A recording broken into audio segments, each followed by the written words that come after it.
Buen día, es un placer acompañarlos el día de hoy.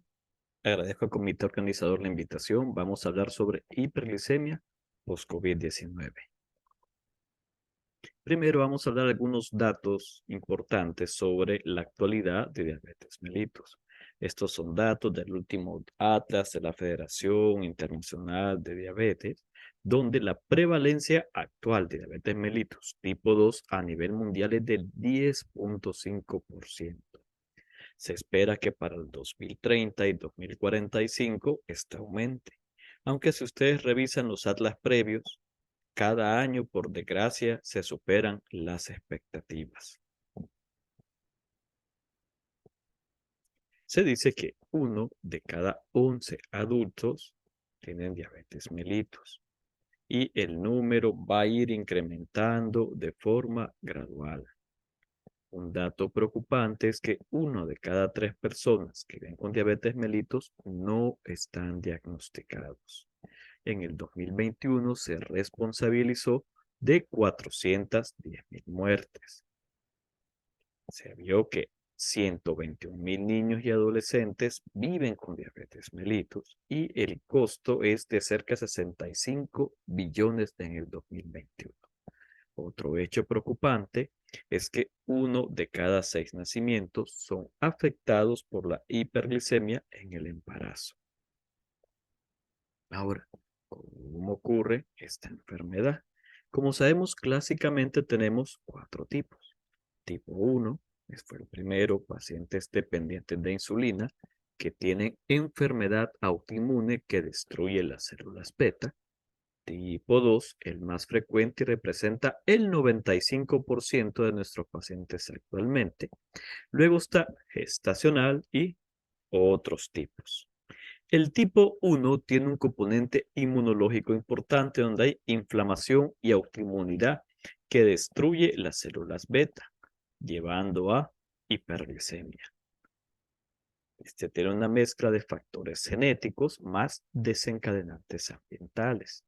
El tipo 2, el estrés metabólico debido al tejido adiposo visceral es fundamental. Y esto junto con un desencadenante genético me lleva a disfunción de las células beta, las cuales gradualmente van disminuyendo y me llevan a hiperglicemia.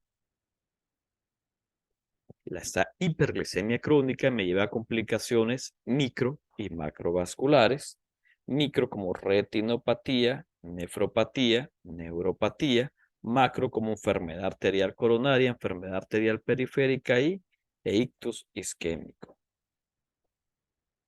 La tipo 2, que es el más frecuente, va de la mano de un elemento clave, que es la presencia de síndrome metabólico.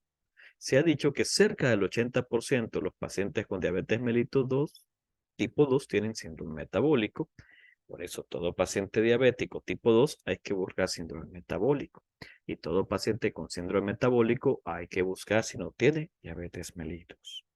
Uno de los elementos más importantes es la presencia de tejido adiposo visceral. En este tejido adiposo visceral se ha visto que incrementa la lipólisis. Eso aumenta los ácidos grasos y esos ácidos grasos son tóxicos para las células beta. Por otro lado, este tejido adiposo visceral contribuye a la resistencia periférica a la insulina a nivel de hígado, músculo y el mismo tejido adiposo. Esta resistencia a la insulina en hígado se acompaña de incremento en la producción hepática de glucosa. Además, hay resistencia a la insulina a nivel vascular, sobre todo afectando la microcirculación. La inflamación crónica juega un papel clave. A nivel renal se incrementa la reabsorción renal de glucosa. Ya sabemos que hay disfunción de neurotransmisores a nivel del sistema nervioso central y lo que me va a llevar a que finalmente el paciente tenga deterioro importante de su glicemia es la destrucción de las células beta. Uno, por la parte ambiental, donde las cargas de glucosa y los ácidos grasos son tóxicos para las células beta y van disminuyendo su gradualmente su masa, y 2, el defecto genético que contribuye a ello. Todos estos mecanismos ampliamente conocidos me contribuyen al desarrollo de hiperglicemia y los medicamentos con los que actualmente contamos van con estos mecanismos, aclarando que estos no actúan de forma separada, sino de forma sinérgica. Por eso observamos que muchos pacientes diabéticos, pues, ocupa darse incretinas porque tienen déficit de incretinas, aumenta su secreción de glucagón, damos medicamentos para disminuir la producción hepática de glucosa o para disminuir la reabsorción renal. El diabético tipo 2 tenemos factores modificables y factores no modificables. Esto es clave porque en nuestro tema es importante ver los factores de riesgo que tiene nuestro paciente. La obesidad, inactividad física y una dieta poco saludable pues son elementos frecuentes. Y honestamente nuestra alimentación no es muy saludable. ¿Qué come la gente afuera? Todo frito, alto en grasas y en carbohidratos. Luego tenemos el grupo étnico, donde tenemos la cultura de la tortilla, de los carbohidratos y la parte hereditaria. Todos tenemos algún familiar en primero, segundo, tercer grado que padece esta enfermedad. La mezcla de estos factores genéticos y ambientales me lleva a un estado proinflamatorio crónico que me afecta al metabolismo, aumenta la cantidad de radicales libres, se activan las vías de glicosilación de proteínas, proteína quinasa C, la vía de la oxaminasa, hay disfunción a nivel mitocondrial en las células beta, disminuyendo la producción de células beta, hay alteraciones a nivel del microbiota intestinal que esto contribuye a perpetuar el proceso inflamatorio y todo eso pues me lleva al desorden metabólico que termina causando hiperglicemia. Ahora vamos a nuestro tema, diabetes y COVID-19. Durante la primera ola, los pacientes con diabetes mellitus se encontró que tenían 3.6 mayor riesgo de hospitalización. Pues todo lo vimos. Pacientes hospitalizados, muchos conocidos por diabetes mellitus. Además, en ciudades con alta prevalencia de esta enfermedad, la infección por COVID-19 impulsó más mortalidad. Y eso también lo vimos también aquí en los hospitales, en la era prevacunas, paciente diabético con COVID-19, lo más probable es que terminará con neumonía y hospitalización. Y estos grupos, grupo vulnerable, entonces debemos tratar de que todos los pacientes con COVID-19 tengan sus dosis de vacuna y tengan control metabólico adecuado para si en algún momento se llegan a infectar la enfermedad no sea grave. O sea, nuestro objetivo es buscar esta población y prevenir complicaciones. Además, ya sabemos que el hecho de padecer diabetes mellitus aumenta el riesgo de infecciones graves por el SARS-CoV-2. Es un factor de riesgo importante, sobre todo si está hiperglicemia. Desde el 2020 se comenzó a ver que este virus definitivamente no era solo pulmonar, sino que me causa compromiso multisistémico, como todos lo vimos. Alteraciones neurológicas, renal, hepática, gastrointestinal. Y aquí vemos un punto importante que desde el 2020 se comenzó a ver algo, que muchos pacientes hospitalizados comenzaban a hacer hiperglicemia. Incluso muchos debutaron con cetoacidosis diabética. Y que los diabéticos, pues, aunque fueran bien controlados, de repente sus niveles de glucosa elevaban. Esto tiene que ver a la expresión de los niveles del AC2 en distintos órganos. Un hecho que comenzó a preocupar es que aumentó la cantidad de casos nuevos de diabetes mellitus, no solo de tipo 2, sino también se ha visto un incremento en los pacientes tipo 1. Los pacientes diabéticos y con COVID-19 tienen más riesgo de elevar su glicemia, tener complicaciones y dentro de estas complicaciones agudas como la cetoacidosis diabética y el estado hiperosmolar hiperglicémico. Entonces se comenzó a ver en diferentes partes del mundo esto. Aparecieron más diabéticos, aparecieron diabéticos con complicaciones graves a nivel intrahospitalario. Ahora, ¿qué tiene que ver COVID-19 con diabetes mellitus? ¿Por qué hay esa relación? ¿Por qué hemos visto tantos pacientes que han presentado este problema? Uno de los elementos que ha contribuido es que el SARS-CoV-2 afecta páncreas. Sabemos que la enzima convertidora de angiotensina 2 juega un papel en la homeostasis de glucosa y la secreción de insulina. Y que estos receptores están dentro de las células de los islotes endocrinos del páncreas, incluidas las células beta. Y ya sabemos que SARS-CoV-2 puede infectar células pancreáticas. El SARS-CoV-2 invade el páncreas y puede causar daño directo sobre el páncreas y diabetes mellitus. Es más, in vitro se ha visto que puede reprogramar las células beta, las células para que en lugar de glucagón, de insulina, se produzca glucagón. Entonces aquí tenemos una teoría y que sí tiene igual sustento. La invasión del virus a nivel de células beta. Un segundo mecanismo, y que todos ya conocemos, es la tormenta de citoquinas, por lo cual pues hemos buscado distintas terapias. Esta tormenta de citoquinas, mediada por macrófagos, me causa un proceso inflamatorio inmunitario que facilita la resistencia a la insulina, la hiperestimulación de las células beta. Entonces, por un lado, el daño del virus, por otro lado, el daño de la respuesta inflamatoria. Luego, hay alteraciones en las modificaciones posttraduccionales de proteínas, que esto genera nuevos neopitetos que me activan las células beta.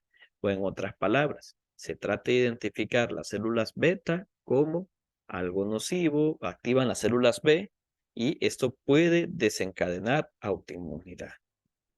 Entonces, es una teoría que trata de apoyar el hecho que haya aumentado la cantidad de pacientes con diabetes mellitus tipo 1.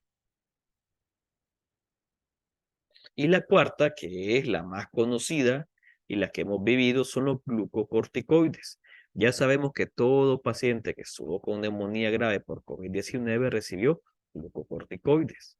Los glucocorticoides empeoran la resistencia a la insulina, mantienen la gluconeogénesis, empeoran el control glicémico y causan importantes elevaciones de la glicemia. Todos vimos pacientes que de repente llegaban con 140, 120 y aparecían con 500 al día siguiente.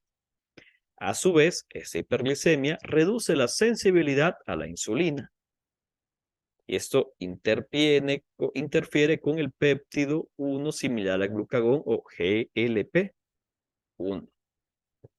aumentando a su vez la producción de glucagón. Como sabemos, el glucagón es catabólico y aumenta la resistencia a la insulina, aumenta la cantidad de glucosa plasmática.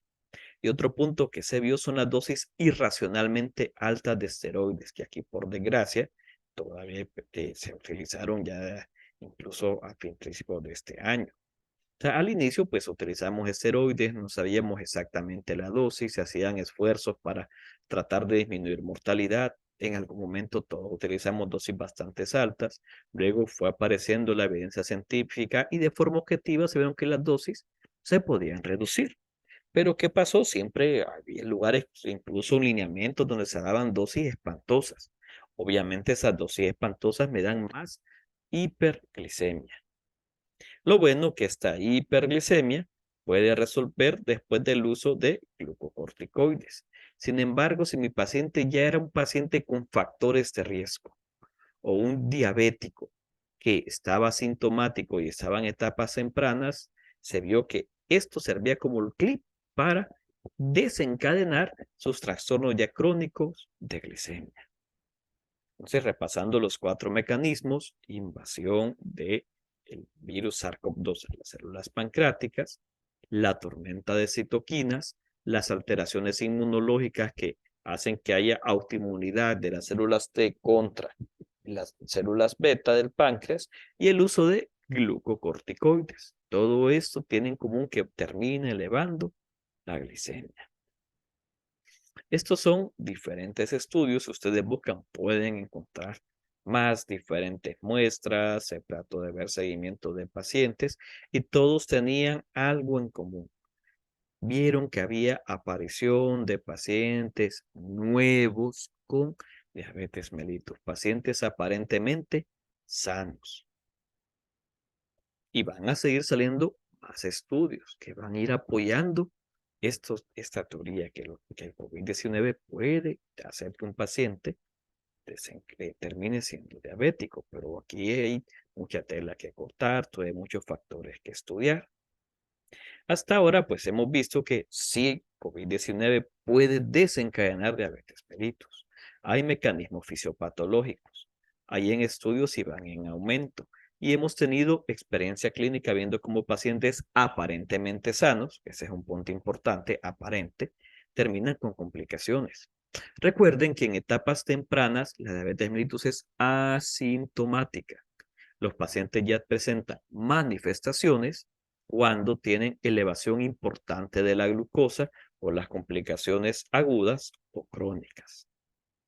Por eso es importante saber qué pacientes tienen factores de riesgo, en quienes voy a buscar si van a ser diabetes mellitus. En primer lugar, índice de masa corporal, más de 25, o perímetro abdominal, más de 80 mujeres, más de 90 en hombres. Otros valores que se utilizan en Latinoamérica, 90 en hombres, 94 en hombres y 90 en mujeres. La importancia de la masa grasa visceral, antecedentes familiares, procedencia rural con urbanización reciente, antecedentes ginecobstétricos, diabetes estacional o hijos con más de 4 kilos, enfermedad isquémica coronaria o vascular de origen aterosclerótico, hipertensión arterial, triglicéridos mayor o igual a 150, HDL menos de 40, bajo peso al nacer o macrosomía, sedentarismo, adultos con escolaridad baja, enfermedades asociadas, ovarios poliquísticos, acantosis nígrica. Todos estos pacientes son los que ya sabemos que debemos enviar pruebas para buscar diabetes mellitus. Y a eso le podemos sumar la edad, que las guías ADA actualmente han bajado de 45 a 35 años. Entonces mi paciente aparentemente el COVID lo hizo diabético, pero si tenía todos estos factores de riesgo previos, lo más probable es que ese paciente ya era diabético desde antes o ya solo ocupaba un empujoncito que el COVID se lo dio. O sea, no le podemos echar toda la culpa al virus. Tenemos que ver el contexto del paciente y cuáles son los factores de riesgo. Y creo que al leer esto y recordar los pacientes que hemos visto post-COVID-19 hiperglicémicos, pues la gran mayoría reunía estos factores. ¿Qué pasa si alguien ha tenido COVID-19 y tiene estos factores de riesgo y vaya, en el mejor de los casos no me hizo hiperglicemia? Hay algo que no sabemos. Hemos hablado de la hiperglicemia aguda durante la hospitalización. Sin embargo, tenemos pacientes que gracias a la vacunación ya no se hospitalizan. Hacen hiperglicemia, tal vez hacen algunas manifestaciones como tos, fiebre, pero no terminan haciendo neumonía grave. Ahora nos va a quedar la pregunta. Si mi paciente tiene estos factores de riesgo y tiene COVID-19, aunque sea leve, ¿podrá desarrollar diabetes mellitus? La posibilidad está. Entonces, ¿qué debemos hacer? Vigilar. Mientras no tengamos evidencia que me niegue o afirme el anterior, lo más prudente en pacientes con factores de riesgo y tienen COVID-19 que no tengan hospitalización es vigilar. Recuerden que todos estos estudios que les mostré fueron en la era prevacunas. Pacientes que estaban agudamente enfermos, gran cantidad de hospitalizaciones, actualmente post vacuna, esto ha disminuido. Pero el virus está y podemos tener infecciones, entonces siempre debemos tener precaución. Se sugiere que pacientes con factores de riesgo, pues hagamos screening a las 4, 6 semanas para buscar. Igual, si ustedes ven mucho riesgo, pues hagan control periódico, ver que a los 6 meses, al año, cómo va este paciente. El síndrome post-COVID, pues hemos visto muchos pacientes que tuvieron COVID leve, moderado, grave y siempre quedaron con esto. Se ha observado cetoacidosis diabética en pacientes sin diabetes mellitus conocida semanas o meses después de la resolución de síntomas. Y aquí está todavía lo que no sabemos. No sabemos cuánto tiempo persiste el aumento de la gravedad de diabetes preexistente o la predisposición a la cetoacidosis después de la infección. Y van a pasar algunos años para que sepamos este dato. Entonces, en este momento lo que podemos hacer es hacer pruebas de tamizaje en pacientes con factores de riesgo. Las manifestaciones endócrinas en el COVID posagudo pueden ser por lo que habíamos visto: lesión viral directa, daño inmunológico inflamatorio, complicaciones iatrogénicas. Y un punto importante, el paciente que ya era diabético preexistente puede manifestarse durante la fase aguda. Muchos de estos pacientes pues no terminan con insulina, pueden terminar con hipoglicemiantes orales. Y hasta ahora no hay evidencia concreta de daño duradero de las células beta. O sea, aquí tenemos incógnitas. Como vemos, esto no solo de pacientes hospitalizados. Hay que ver el riesgo posterior. ¿Qué estudios enviar a un paciente que consideremos si tiene riesgo de quedar diabético post-COVID? Lo que ya conocemos: glucosa en ayunas, si es mayor o igual a 126, tiene diabetes mellitus, pero ese no es tan sensible. Curva tolerancia a la glucosa mayor o igual a 200, tiene diabetes mellitus, aclarando que es dando 75 gramos de glucosa anhidra. Y hemoglobina glicosilada A1C en un laboratorio estandarizado mayor o igual a 6.5. Y luego está pues el más tardío, que es la elevación de glucosa mayor o igual a 200. La hemoglobina glicosilada es clave, porque como sabemos, eso me mide los 3 meses previos. Vaya, tuve varios pacientes que decían: no, doctor, yo no era diabético, el COVID me hizo diabético. Y aparecen con 12 glicosilados. O sea, ellos ya eran un caramelo antes de que le diera la enfermedad. La enfermedad lo único que hizo fue desnudar los males que tenían en ese momento. Si mi paciente tiene entre 100 y 125 de glucosa, la curva entre 140 y 199 o la glico A1C entre 5.7 y 6.4, es prediabético. Esta persona no es que anda bien. Yo debo hacer cambios importantes en estilo de vida para evitar que progrese a diabetes mellitus, pero por lo menos todavía estoy a tiempo.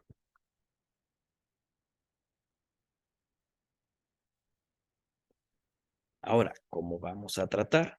Si hace cetoacidosis diabética, pues el protocolo de control de un paciente con cetoacidosis, con insulina en infusión, líquidos intravenosos, se van disminuyendo gradualmente, se va viendo valores de glucosa, y el objetivo es romper el ciclo de cetogénesis.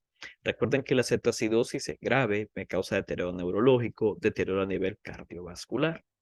Importante, no hay un protocolo específico para decir diabetes post-COVID, de darle un manejo exclusivo.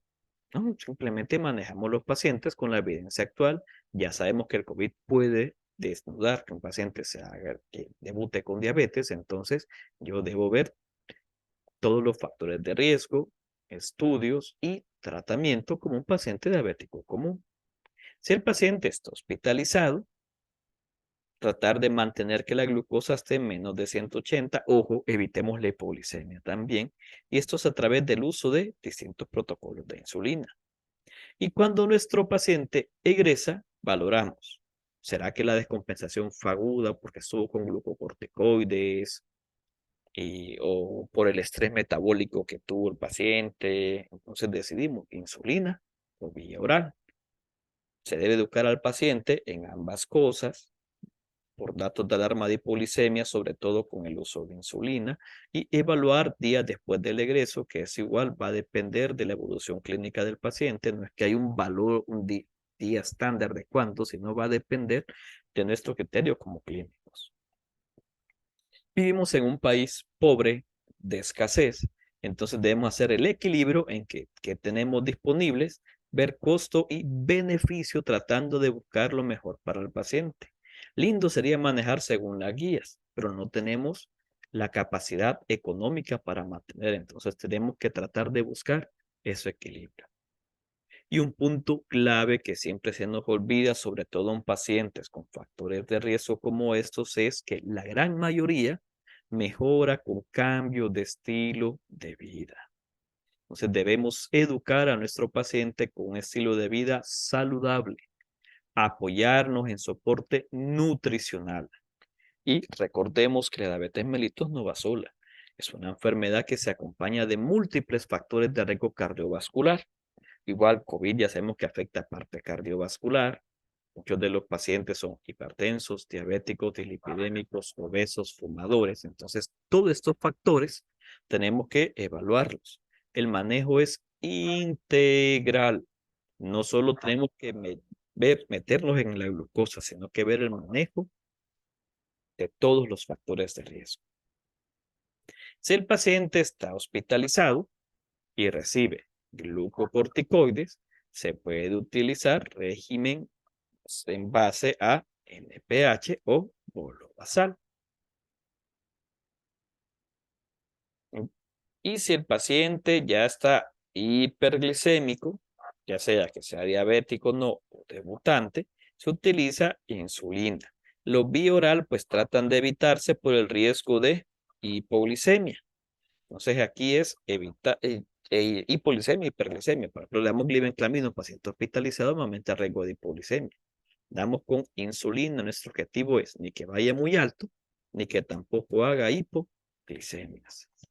Y ya cuando el paciente egresa, pues si revisamos la guía SADA del 2022, tratan de ver riesgo cardiovascular, daño órgano blanco, según riesgo buscar las mejores opciones, que en riesgo alto las mejores opciones siguen siendo SGLT2 y GLP1. La metformina sigue siendo también parte importante combinada con estos, aunque se puede iniciar con estos, sobre todo en alto riesgo, pero recordemos la parte de costos. No le voy a decir a mi paciente, utilice un medicamento de alto costo si no tiene la capacidad económica. Entonces, ahí es donde trato de sopesar, bueno, buscar las qué opciones tengo disponible, evitar que me haga hiperglicemia y controlar los otros factores de riesgo. Si no tiene alto riesgo cardiovascular, si no hay daño, tratamos de minimizar el riesgo de hipoglicemia, minimizar la ganancia de peso y ver costo-beneficio. Familias de medicamentos hay varias. Debemos repasar la parte de fármacos. Por ejemplo, si me tiene daño renal, sé que no le voy a dar sulfonilureas porque le va a dar hipoglicemia. Igual a sulfonilureas hace que gane peso. Si quiero que baje de peso, los SGLT2 y GLP1 son una buena alternativa. Si no está tan grave, modifica su estilo de vida, tiene glicosilada 7,8, pues considerar metformina en monoterapia o combinada con un inhibidor de SGLT2 o combinada con un inhibidor de dipeptidasa 4. Si mi paciente, pues estamos en menú económico de la parte de hospital público y ocupa insulina y metformina, pues dejar NPH y metformina e ir readecuando dosis.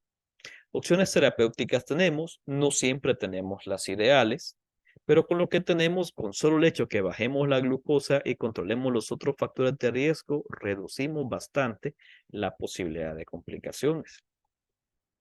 Y aquí, pues en general, o sea, si el paciente post-COVID resulta con diabetes mellitus, lo tratamos con los protocolos que se trata todo paciente diabético. No es que haya un protocolo específico solo para post-COVID, sino ya simplemente el bichito vino y desencadenó su problema, ahora debemos de tratar. Para finalizar, nos falta mucho aprender de las secuelas de COVID-19. Hay que estar leyendo estudios de cómo va el comportamiento en pacientes que fueron con enfermedad grave. Ahora nos falta esperar todos los estudios en la etapa post vacunas. Ya sabemos que gracias a Dios ha disminuido la mortalidad, pero tenemos que ver qué efectos hay en ese bichito aún con infección leve a mediano y largo plazo. Todo paciente con factores de riesgo debemos monitorizar y hay que hacer control integral del paciente post-COVID. Espero que les haya servido y les recomiendo que siempre continúen las lecturas por ese tema. Muchas gracias.